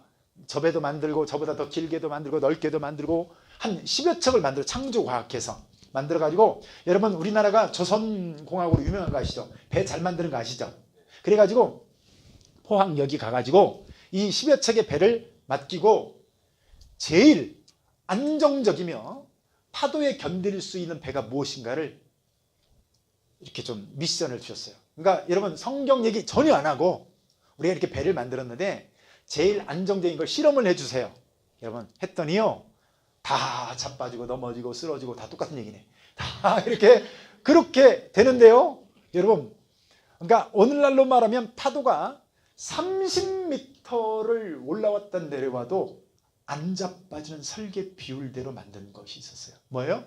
노아의 방주 실제 모형의 크기였어요. 그 크기로 만든 게 아니라 그대로 한 10분의 1, 100분의 1 축소해서 만들 수 있잖아요. 그래 놓고 실제로 그 파도처럼 인공 파도를 쳐가지고 얘가 몇 미터까지 버틸 수 있는가를 만들었다니까요. 그랬는데요. 여러분 30m의 파도가 친다 할지라도 끄떡없이 배가 전복되지 않고 있는 배. 노아의 방주였어요. 자, 여러분 보세요. 상어. 그래, 까똑 맞고 상어, 돌고래, 그 다음에 각종 이런 그 대표적인 그 어류들 있죠. 얘네들이 그냥 아무렇게나 생긴 것 같지만요. 얘네들이 이 설계 비율로 되어 있는 거 아세요? 돌고래, 그 다음에 그냥 무슨 상어 등등 얘네들이 이 설계 비율 3, 5, 3 길이, 그 다음에 그 뭐죠? 그 높이, 넓이 이 딱 그 상태로 되어 있는 거예요. 여러분 성경 좀 믿어주시기 바랍니다. 아멘. 자, 근데 그래도 노아의 방주가 안 믿어지죠. 왜냐면 어디서 이게 여기냐? 1843년도에 얘가 만들어졌다니까. 그레이트 브레이튼이요. 그레이트 브레이튼이 이때 와서 만들어졌다고요. 근데 여러분 실제로 노아의 방주에 대한 탐사를 이렇게 많이 했어요. 다 가서 보고 거기 갔다 와서 기록을 남기고 글을 쓰고 책을 쓰고 왕에게 보고서를 올려서 작성하고 다 올리고. 여러분 지금 터키에 있는 아라랏산에 노아의 방주가 실제로 있습니다. 가서 확인해 보시기 바랍니다. 딴 데 여행 가지 말고요. 아라랏산으로 가시기 바랍니다. 여러분 이렇게 수많은 사람, 그래서 뭐 이렇게 이분들은 실제로 올라가가지고 노아의 방주 그 배 위를 올라가서 걸어 다니기도 하고 실제로 거기서 그 인형같이 생긴 나무 인형 같은 거 발견하고 심지어 나무 일부 조각을 잘라다가 이 자기 삼촌하고 조카하고 같이 메고 내려오기도 하고요. 이렇게 했습니다. 그래서 책들만 해도 이렇게 많은 책들이 나와 있어요. 노아의 방주를 실제 목격했다라고 하는 책들이 이렇게 많은 책들이 있는데 여러분 재밌게도 지금 하나님을 안 믿는 나라인 중국이라고 하는 TV에서요. 노아의 방주에 대해서 가서 촬영하고 온 것을 여러분 영상으로 자기들이 뉴스로 내보냈어요. 할렐루야. 한번 보실래요? 보여줄까요? 네. 한번 보시죠. 好，下面说说诺亚方舟吧。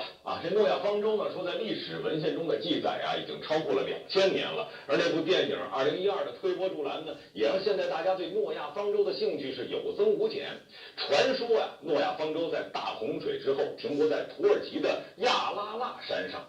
而就在昨天，说土耳其这个亚勒省政府在北京宣布，一支由香港和土耳其联合组成的方舟探险队就在这座山上，还真发现了诺亚方舟。诺亚방주。昨天，由中国香港人和土耳其人组成的探索队在京召开发布会，称在土耳其东部的亚拉腊山高于海拔4000米的冰川进行挖掘，成功进入一个巨型木结构。荷兰著名探索家格利特·艾顿称，他有大量实事显示，土耳其东部的亚拉腊山上发现的木结构就是传说中的诺亚方舟。Yes, I studied the subject of Noah's Ark for 35 years, and I found many details that exactly match this find. 探险队分析认为，亚拉腊山上气候严寒，3000多米以上从没有人类建屋居住的遗迹，加上当地世代沿袭以泥砖建屋，木材是罕有建材，因此过去发现的零散木块都是来自方舟。香港探索队员袁文辉表示，此次发现的突破在于探索隊成功進入巨型木結構。首先咧就最初咧係我哋其實係一個製作嘅機構嚟嘅，即係拍好多紀錄片啊咁樣。咁咧就喺香港我哋有一個主題公園啦，就好似一隻挪亞方舟咁樣嘅形狀。咁啊根據聖經裏面所記載嘅尺寸咧，就做咗出嚟。其实前些年就曾有科学家宣布过类似发现，但一直未得到考古界的认同。尽管如此，有报道称，土耳其当地官员对此相当重视，拟将来把发现申请列入联合国世界文化遗产。北京台报道。从此，诺亚方舟也许不是一个传说。 노아의 방주 안에를 촬영한 내용들이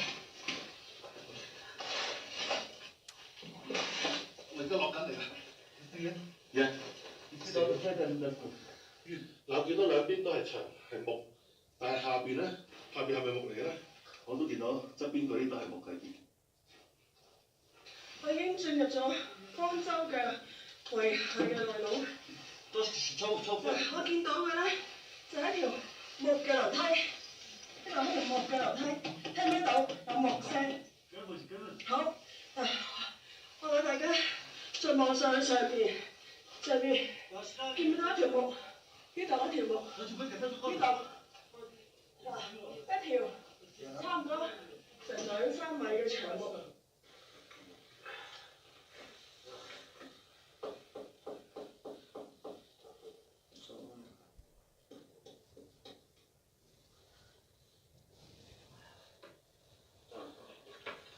저렇게 다 실제 측량을 좀 해보기도 하고 치수를 재보기도 하고 나무 재질을 탐구하고 그런 식이죠.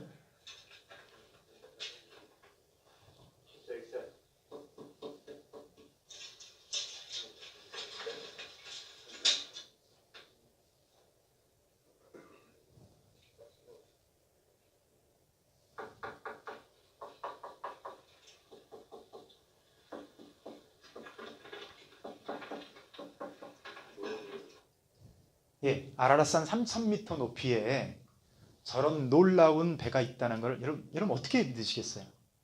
물론 노아의 방주가 일어났을 때 산들은 그렇게 높지 않았어요. 실제로 뭐 많이 높아야 한 100m 뭐 이렇게 대부분 그런 산들이 완만했습니다. 근데 이제 지금 뭐 에베레스트 산처럼 그렇게 높은 산, 히말라야 산 이런 산들이 형성된 건 노아의 방주 이후에 많이 늙고 나서 지구가 몸살을 앓고, 여러분 사람도 많이 고생하면 늙죠. 늙으면 뭐가 생겨요? 주름이 그죠? 번데기 비슷하게 생기죠. 그런 것처럼 그래서 이제 노아의 방주가 이제 나중에 그죠? 그 아라랏 성경에 보면 정확히 나오죠. 아라랏산에 이렇게 위치해 있다고 되어 있습니다. 노아의 방주에 관련돼서는 제가 강의를요 한 2시간 정도 할 수 있습니다. 자, 중요한 건 노아의 방주가 아니라 성경이 뭐다? 성경이 사실인데요. 자, 셰익스피어라는 사람은요 성경에 대해서 뭐라고 얘기했는지 한번 들어보세요. 역시 참 영국의 대극작가 이 셰익스피어답게 이런 얘기를 했습니다. 나는 성경이 하나님 주신 말씀임을 믿는다. 만약에 누군가가 사람이 창작한 것이라면 나는 그 사람을 신으로 믿겠다. 야, 역시 셰익스피어단 말이죠. 여러분, 나는 성경이 영감되어진 오류가 없는 하나님의 말씀임을 믿는다. 만약에 누군가가 사람이 성경책을 지어내는 거라면 난 그 사람을 신으로 믿겠다는 거예요. 그러니까 그 말은 무슨 얘기예요? 그만큼 성경은 영감과 권위가 있고 오류가 없는 하나님의 말씀이라는 거예요. 아멘이십니까? 성경 조금 믿어주시길 축복합니다. 자, 여러분, 그런데 자, 그래서 이거는 제가 정리한 거예요. 자, 한번 같이 한번 읽어볼까요? 시작. 성경은 원저자이신 하나님에 의해서 그 감동을 따라 40여 명의 저자를 통해 기록되어진 하나님의 말씀입니다. 네, 원저자가 누구? 하나님. 하나님이 누구에게 감동을? 각 저자들에게 감동을 주셨고 이 40여 명의 저자를 통해서 기록되어진 하나님의 말씀입니다. 이게 여러분이 들고 있는 성경책이에요. 자, 그러면요, 여러분 성경의 주인공은 누굴까요? 성경의 주인공. 여러분 각 책마다 주인공, 소설 보면 주인공 있어요, 없어요? 있죠. 요즘 한참 유행하는 드라마인 스카이캐슬은 주인공이 누구죠? 나는 한 번도 안 봐서 모르겠어요. 예서면 우리 유전사님 아들인데. 자, 여러분 보세요. 자, 성경도 주인공이 있어요. 자, 성경의 주인공은 누굴까요? 자, 여러분 모세, 여기 보면 율법과 선지자와 모세를 나오는 구약 성경을 얘기하는 거예요. 자, 이런 것들이 구약 성경을 의미하는데 구약 성경의 주인공은요 바로 예수님입니다. 여러분, 예수님 오신 것을 기점으로 해서 신약 성경과 구약 성경 이렇게 나눠져요. 구약, 옛날에 먹던 약이 아니라 옛날 약속, 새로운 약속, Old Covenant, New Covenant 해가지고요 신약, 구약 이렇게 결정됩니다. 근데 여러분, 오시지도 않은 구약 성경의 주인공이 누구라고요? 예수님이시라고요. 할렐루야. 여러분, 그러니까 구약 성경 어느 곳을 떠들어도 사실은 거기에 누가 계시냐면요 예수님이 계신 거예요. 왜? 구약 성경의 주인공이 예수님이기 때문에요. 무슨 말이냐면요, 구약 성경은요 어떤 내용이에요? 앞으로 이러한 분이 오실 거다라고 써놓은 것이 구약 성경이에요. 이해되십니까? 예. 그거를 거의 1500년 동안 쓴 거예요. 이러이러한 분이 오실 거다. 어디서 태어날 거다. 어디로 피난 갈 거다. 가문은 어디 가문일 거다. 어렸을 때 무슨 일을 할 거다 등등 300여 가지의 예언을 그대로 해오셨는데요. 구약 성경의 주인공은 바로 예수님이시야. 여러분 신약 성경의 주인공은 당연히 누굴까요? 당연히 예수님이겠죠. 왜냐하면 오신 분에 대해서 기록했으니까 당연히 예수님 맞는데요. 구약 성경은. 자, 그래서 구약 성경은요. 구약 성경은 전체가 예언, 모형, 상징, 그림자 등등 이런 것들로 전부 다 누구? 예수님에 관해서 기록한 거예요. 제사제도가 다 누구에게요? 사실은 떠들어놓고 예수님에 관한 얘기예요. 예수님의 십자가에 관한 얘기를 제사제도로 다 풀어놓은 거예요. 그리고 모든 사건들, 구약에 있는 여러 사건들도 다 예수님을 향해서 이러이러한 분이 오실 거다라는 그런 예언적이고 예표적인 거예요. 자, 예를 들면 창세기 3장에 여러분 에덴 동산에서부터 예수님에 관한 원복음이 제시되는 거 아세요? 여인의 후손에 관한 얘기가 등장해요. 여인의 후손. 사탄이 여인의 후손에 발뒤꿈치를 상하게 할 것인데 여인의 후손은 사탄의 머리를 깨뜨릴 것이다. 여러분 왜 발뒤꿈치라고 그랬을까요? 물론 발뒤꿈치를 물리면 굉장히 아프겠지만 어때요? 그래서 예수님이 발에 못이 박히고 옆구리와 손에 못이 박혀서 돌아가시게 되죠. 여러분 창세기 3장 15절에 되어 있죠. 바로 이제 창세기 3장에도 보면 가죽옷 사건이나 이 가죽옷 사건은 제가 양육반에서 자세히 풀어드립니다. 이 가죽옷이 예수님과 얼마나 참 연관성이 기가 막힌지 어떻게 우리의 죄를 이 가죽옷 사건 하나로 보여주고 있는지를 제가 어디서요? 어디서? 2단계 양육과정. 할렐루야. 1단계로 끝나지 마시고 2단계 양육과정을 들으시길 바랍니다. 4장에 가면 아벨의 번제, 예수님의 시기를 통한 죽음에 관한 거고요. 6장 노아의 방주. 여러분 우리가 천국 어떻게 간다고요? 여러분 미국까지 헤엄 못 치니까 노아의 방주처럼 우리의 방주 대신은 예수님의 배 타고 천국 가는 거예요. 할렐루야. 그럼 내가 천국까지 헤엄 못 쳐도 가요 못 가요? 배 타고 간다니까요. 예수님이라고 하는 노아의 방주를 타고 가는 거예요. 할렐루야. 노아의 방주는요 우리의 구원의 예표적 사건인 거예요. 이해되시죠? 다 죽어요. 왜 다 죽어요? 자기 죄로 다 죽는 거예요. 거기에 선택받고 의롭다 인정받은 8명의 노아의 가족만요 이 노아의 방주를 타고서 구원받는 거예요. 이게 다 누구에게요? 예수님에 관한 얘기예요.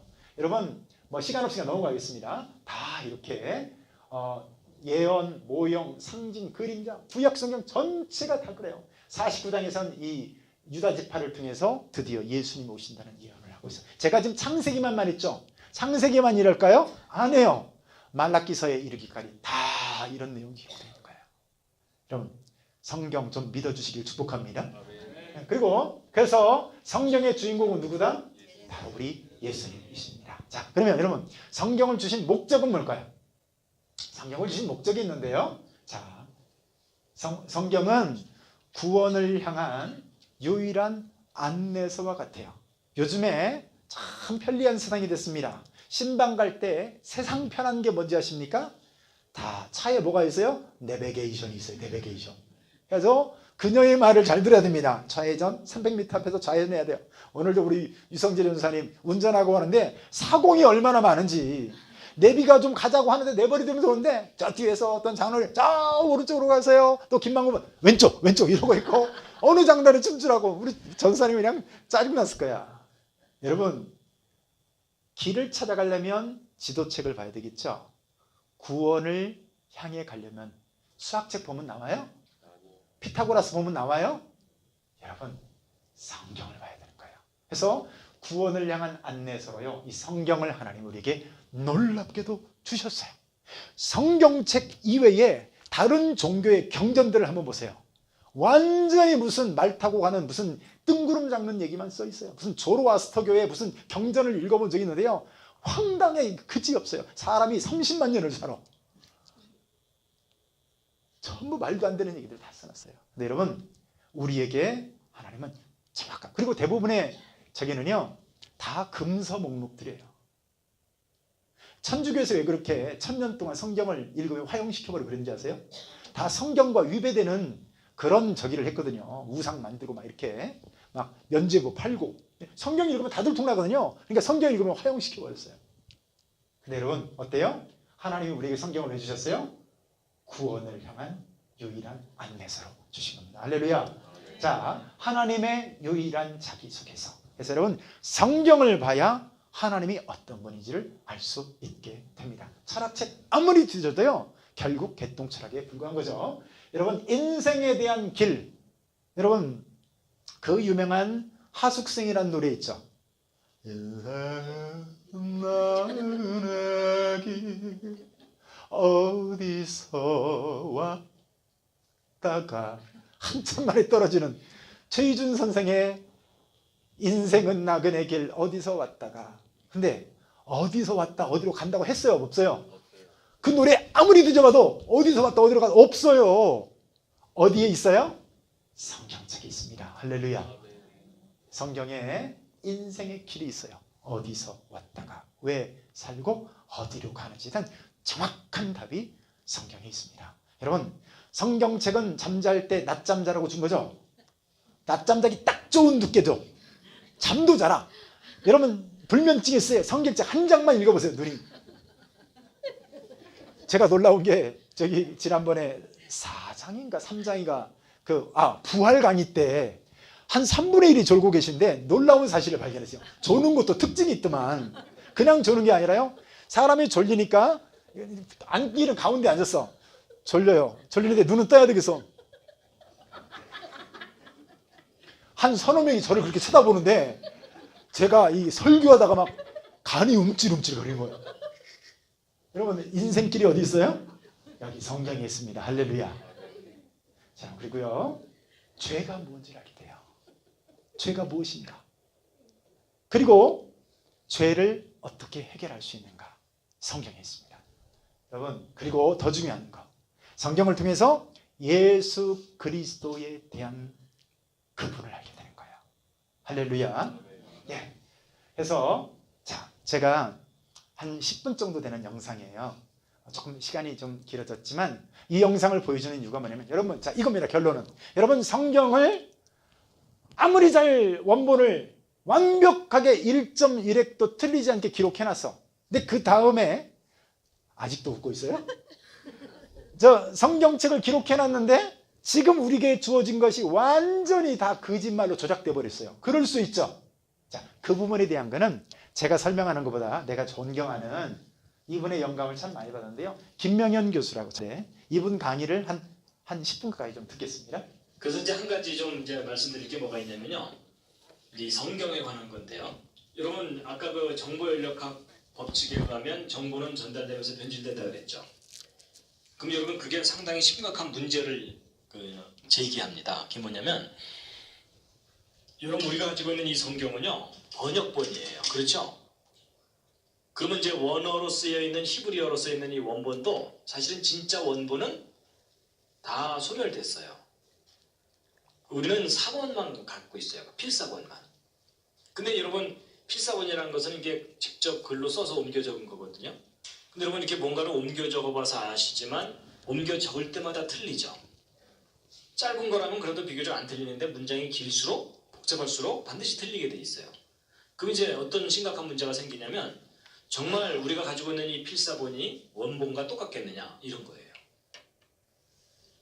여러분 점 하나만 잘못돼도 의미가 전혀 달라지는 게 문장이잖아요. 그렇죠? 그래서 예를 들어 성경 원본에 예수를 믿어야만 구원을 얻는다. 우리는 그렇게 알고 있잖아요. 근데 만약에 원본에는 예수를 믿어도 구원을 얻는다. 이렇게 돼 있다면 우리가 그동안 그 하나 때문에 얼마나 많이 서로 치고받고 싸웠어요. 그렇죠? 그러니까 하나만 틀려져도 의미가 달라지는데 과연 이 성경이 완벽하게 보존됐겠느냐 이런 의구심이 들거든요. 그래서 이제 그걸 좀 점검을 해볼 텐데요. 여러분 이제 고서 검증이라는 게 있습니다. 우리가 가지고 있는 사본이 정말 원본과 동일한 것이라고 할 수 있는지를 검증을 하는 거예요. 그래서 여기에는 몇 가지 기본적인 기준이 있는데 사본들 간의 오차가 적을수록 그 사본은 믿을만 하겠죠. 그리고 사본의 숫자가 많을수록, 그러니까 동일한 내용을 담고 있는 사본이 숫자가 많을수록 서로를 검증해 주니까 믿을만 하겠죠. 그 다음에 원본과 가장 가까운 사본일수록 가장 변질이 덜 됐겠죠. 바로 이런 객관적인 기준을 가지고 우리가 가지고 있는 사본이 믿을만한지를 검증하는 거예요. 그래가지고 먼저 이제 그 사본 간의 오차가 적다는 거, 그 다음에 사본의 숫자가 많을수록, 그리고 원본과 연대차가 적을수록 이제 믿을만하다는 걸 가지고 일단 신약 사본을 좀 이제 살펴보면요. 이제 신약 성경만 얘기하면은 비교할 게 없으니까 일리아드라고 하는 옛날 그 서양 사람들이 고전으로서 암송도 하고 그랬던 그 일리아드하고 좀 비교를 해보면은요. 일단 사본 간의 오차, 신약 성경의 경우는 0.5% 정도 있어요. 0.5%면은 200분의 1 정도입니다. 200분의 1. 그러니까 예를 들어 뭐 아주 쉽게 얘기하면 원고지 한 매당 한 글자 정도, 뭐 이 정도 수준의 오차가 있어요. 여러분 그 성경이 완전하다는 것은 원본이 완전하다는 거지 사본은 불완전한 점이 있을 수 있습니다. 그 다음에 이제 일리아드는 5% 정도예요. 그러니까 20글자당 하나 뭐 이 정도겠죠? 쉽게 생각하면. 근데 어쨌든 신약 성경이 그 유명한 일리아드보다도 10배나 정확하게 잘 보존되어 있어요. 그 다음에 이제 사본 숫자는요. 신약 성경이 2만 권이 넘고 일리아드는 600권 정도예요. 그러니까 사본 숫자만 보더라도 신약 성경이 40배나 더 많아요. 그러니까 풍부하게 많기 때문에 서로가 검증이 되니까 더 믿을만 하겠죠. 그 다음에 이제 연대 차이. 그 신약 성경의 경우요. 이제 원본은 AD 40년에서 100년 요 기간 동안에 기록된 건데 우리가 지금 현재 가지고 있는 가장 오래된 신약 성경 사본은 AD 125년 경쯤인데 적게는 25년에서 많게는 80년 정도 차이니까 평균 한 50년 정도 차이죠. 그렇죠? 근데 일리아드 같은 경우는 원본이 BC 900년인데 가장 오래된 사본은 BC 400년 거니까 500년 정도 차이가 있죠.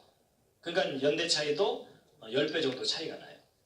그러니까 좀 단순 무식하게 얘기하면 신약 성경이 일리아드보다 이거 서로 곱하면은 4,000배 정도 믿을만하다 할 정도로 신약 성경이 객관적으로 비교해 볼 때 훨씬 믿을만한 사본이라는 거예요. 그러니까 여러분 인간이 가지고 있는 고전 중에 이렇게 잘 보존된 사본이 없다고 할 정도로 신약 성경은 사본이 잘 보존되어 있어요. 근데 그럼에도 불구하고 0.5% 오차가 있다는 것이 좀 꺼림칙하시죠? 근데 여러분 그거 너무 걱정하지 마시기 바랍니다. 저 오차들은요 대부분 사소한 오차예요. 아주 치명적인 부분에서 오차가 나는 게 아니고 예를 들면 이런 거예요. 뭐 예를 들어 예수께서 가라사대 이렇게 써야 되는데 예수께서 가라사디 뭐 이렇게 썼다거나 하여튼 뭐 그 정도 오차들이에요. 대부분이. 그러니까 그거는 그리고 또 이제 그게 뭐 모든 사본이 마태복음 몇 장 몇 절이 예수께서 가라사디 이렇게 돼 있는 게 아니고 대부분은 예수께서 가라사대 이렇게 돼 있는데 일부만 예수께서 가라사디 이렇게 돼 있다는 거예요. 그러니까 서로 검증을 해보면은 쉽게 그 오차를 제거할 수 있는 그런 사소한 오차들이 대부분이에요. 그러니까 그렇게 교정될 수 있는 오차를 다 제거하고 나면 저 오차 비율은 훨씬 줄어들어요. 그러니까 정말 지극히 믿을 만한 기록이 신약사본이에요. 근데 이제 어쨌거나 오차는 있긴 있잖아요. 그렇죠? 근데 이제 문제는 신약성경이 아니라 구약사본이에요. 여러분 신약과 구약 중에 어느 것이 더 오래된 사본이에요? 구약이죠. 그렇다면 어느 것이 더 많이 변질될 가능성이 있어요? 구약이죠. 더 오래됐으니까. 그렇죠? 그러니까 여러분 신약성경이 아무리 정확하게 보존되어 있어도 그것의 근거가 되는 구약사본이 변질이 심하면 신약사본 잘 보존된 것은 별로 의미가 없을 수가 있어요. 그렇죠? 그래서 이제 구약사본을 이렇게 볼 텐데요. 그러면 구약 경우는요. 원본이 기록된 것은 모세 오경부터 말라기까지 한 1000년 기간 동안에 구약 사본들이 기록됐어요. 구약 원본들이 기록됐어요. 그런데 얼마 전까지 사람들이 가지고 있던 비교적 믿을만한 이 구약 성경 사본이 마소라 사본이라 그래가지고 마소레 텍스트라고 하는 거였어요. 그래서 구약 거의 전체를 담고 있는 사본이거든요. 근데 그게 AD 900년경 거예요. 이때 필사해 놓은 거예요. 근데 여러분 이 구약의 제일 마지막 원본인 말라기하고만 비교해 보아도 1300년이나 차이가 나잖아요. 그럼 여러분 사실 1300년이나 시간 간격이 있으면 이 기간 동안 얼마나 내용이 변질됐는지 검증할 길이 없어요. 맞죠? 그래서 오랫동안 사람들이 이 구약 성경 사본의 이 완벽한 보존에 대해서 의문을 가졌었어요. 정말 이게 원본하고 똑같을까? 뭐 이런 거예요. 그 성경의 신뢰도에 대해서 많은 의문이 있었는데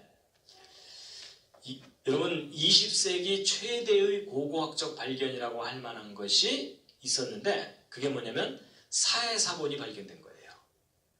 여러분 이스라엘의 그 사해, 이 사해는 소금기가 하도 많아서 사람이 이렇게 둥둥 든답니다. 저도 한번 가서 빠져보려고 그러는데 아직 안 가봤습니다.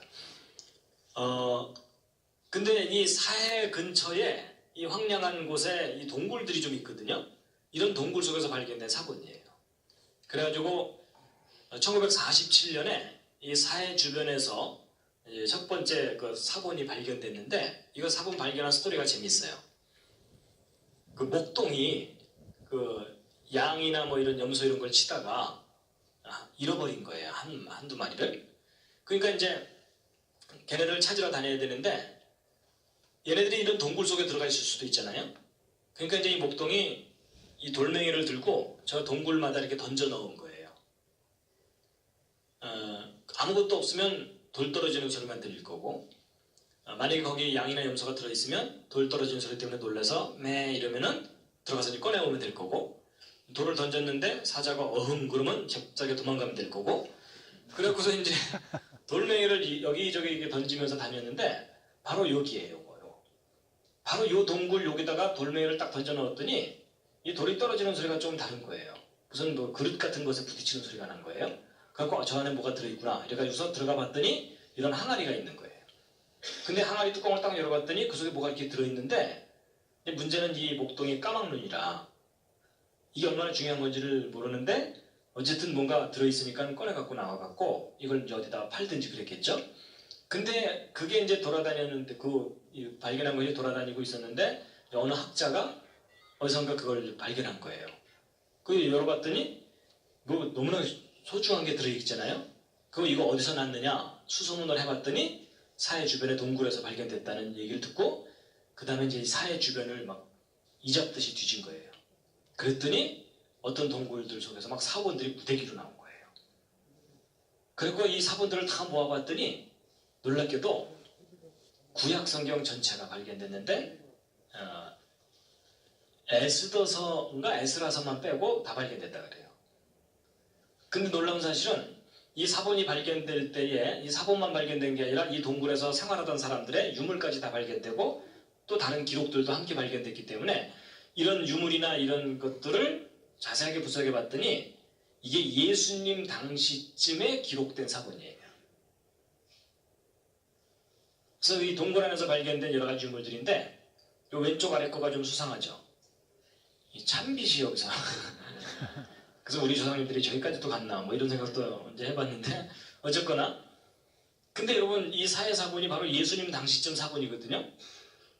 그럼 여러분 우리가 그동안 가지고 있던 마소라 사본하고 거의 1000년 기간 차이잖아요. 그렇죠? 그럼 이제 우리가 뭘 해보면 되는 거예요? 이 사해 사본과 마소라 사본이 얼마나 서로 다른지를 확인해 보면 되잖아요. 그렇죠? 근데 이 사해 사본이 워낙 이제 보존 상태가 안 좋은 것들이 있어가지고 그걸 복원하는데 시간이 걸려가지고 지금도 계속 이스라엘 사람들이 이제 복원하고 있는데 어쨌든 그동안 복원된 내용을 확인해 본 결과 이 1000년 이상의 1000년 정도 기간이 있는 두 사본들이 내용이 똑같은 거예요. 그러니까 이 성경이 너무나 완벽하게 보존되어 있는 걸 확인하는 거예요. 그래서 사해사본 연구하는 사람들이 깜짝 놀라는 거예요. 어떻게 그렇게 오랜 기간 동안 지났는데 내용이 똑같냐 이거죠. 그래서 여러분 이게 무슨 말이냐면 여러분 예를 들어 창세기에 기록된 이 내용 있죠? 창세기 1장의 저 내용은 모세가 처음 기록했을 때 그 내용이나 이사야 선지자가 창세기 공부할 때 읽었던 내용이나 예수님이 성전에서 읽었던 창세기나 우리가 지금 보고 있는 창세기나 한 글자도 틀리지 않는 똑같은 기록이라는 얘기예요. 그래서 여러분 이 사회사본의 발견이 성경의 그 완벽한 보존에 대해서 너무나 강력한 증거를 제시해주고 있기 때문에 이스라엘 사람들한테는 이 사회사본이 국보예요. 그래갖고 이 사회사본 발견하고 난 다음에 이거를 전시하고 연구하는 이 박물관을 만들었거든요. 그 박물관의 지붕 모양이 이렇게 돼 있어요. 이게 무슨 모양이냐면 사회사본 항아리 뚜껑 모양이에요. 우리도 그 예술의 전당 거기에 그 지붕 모양이 옛날 양반들 갓 모양이죠. 자, 네, 이 정도 하겠습니다. 자, 이 정도 하겠습니다. 뭐 다 본 거예요. 다 본 건데 이제 제가 시간이 좀 갔음에도 불구하고 굳이 이거를 보여준 이유가 있습니다. 이 좀 이해되시겠죠? 네. 예, 좀 우리도 들을만했죠? 네. 예, 저분 강의 참 잘하십니다. 잘하시고 제가 저분에게 도움을 많이 받았어요. 전화해서 자료 받기도 하고 많이 했는데 김명희 교수 영향도 많이 받았고 그렇게 했습니다. 자, 아무튼 오늘 제 6강 성경은 어떤 책입니까에 대해서 우리가 살펴봤는데 여러분 성경 믿으시길 축복합니다. 아멘. 예, 성경 오류가 없는 하나님의 말씀입니다. 이렇게 믿으시고요. 자, 1강부터 6강까지 저희들 공부를 했습니다. 할렐루야. 자, 내년에 또 온다. 손 들어보시죠. 자, 할렐루야. 자, 오셔서 내년에도 또 도움 받으시길 축복합니다. 예, 그래요. 감사합니다. 자, 저기 기도하고 마치고요. 우리 앞에 나와서 사진 한 장 좀 찍었으면 좋겠습니다. 자, 기도하겠습니다. 하나님 아버지 감사합니다. 하나님의 은혜로 오늘 이렇게 1주차부터 6주차까지 모든 것을 마치게 되었습니다. 하나님의 은혜인 것을 믿습니다. 하나님 배운 것 잊어버리지 않게 하시고 우리가 믿는 하나님, 살아계신 하나님, 성경 완벽한 하나님의 진리의 말씀을 따라 우리의 생명까지도 내어 걸 수 있는 참된 우리의 신앙 되도록 인도하여 주옵소서. 예수님의 이름으로 기도하옵나이다. 아멘.